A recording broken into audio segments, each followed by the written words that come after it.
There are two types of autotrophism. There are two main types of autotrophism depending on the source of energy, that is the nature of the energy that is used in the process. Because remember, in autotrophism, an organism makes its own food using energy. So based on the type of the energy that is used, there are two types of autotrophism, and these are namely chemosynthesis.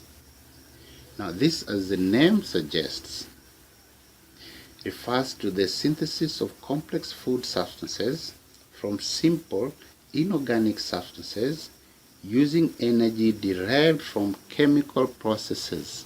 So this is by use of chemical energy. Chemical energy that is derived from chemical processes. Chemosynthesis is mainly carried out by certain types of bacteria that live both in the soil and in water environment. Now we are not going to talk anymore about chemosynthesis because our main focus is on the second type of autotrophism, and that is photosynthesis. Now, just to contrast the two and distinguish them, photosynthesis is the synthesis of complex food substances from carbon dioxide and water using light energy. So in photosynthesis, the type of energy used is light energy, whereas in chemosynthesis, the energy that is used is chemical. Now, during photosynthesis, oxygen is given out as a byproduct and may be released to the surroundings. Photosynthesis is carried out by green plants.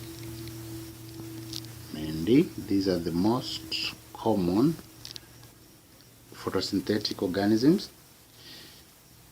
Algae also do carry out photosynthesis, and certain types of bacteria that are photosynthetic.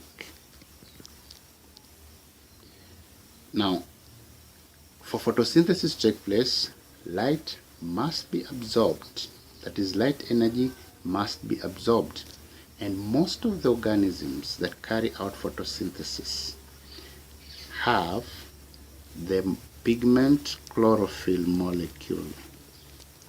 Chlorophyll molecule is found in green plants, green algae, green bacteria, and it is used to absorb light energy from the sun.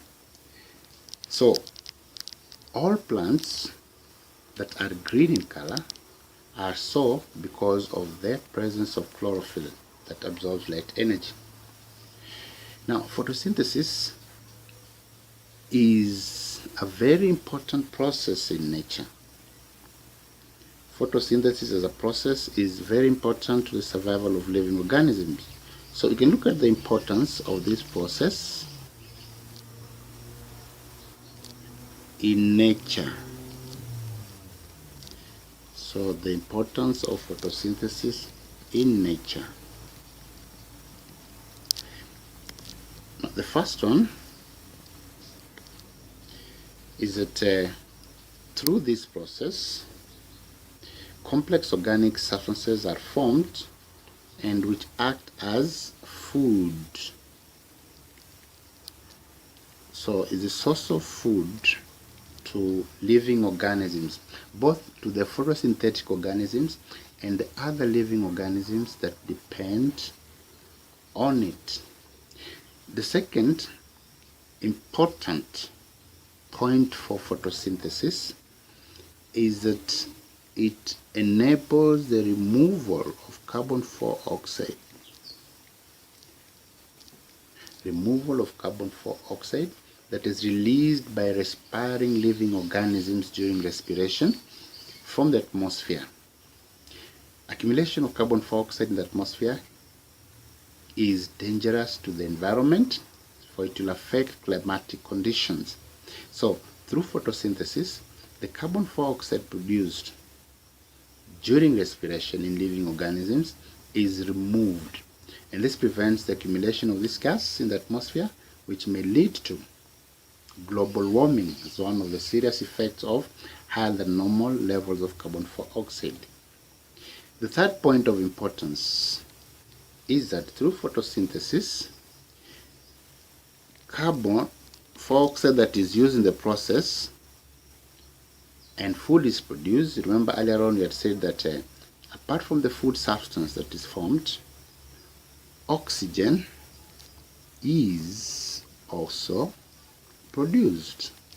So through photosynthesis, oxygen is replenished into the atmosphere, and this can be used by living organisms during respiration to break down food substances to provide energy. The energy is used for many processes within the cell. So apart from producing the food, photosynthesis is very important in that it gets rid of carbon dioxide that is released by living organisms and also replenishes the oxygen that is used by the very same living organisms during respiration.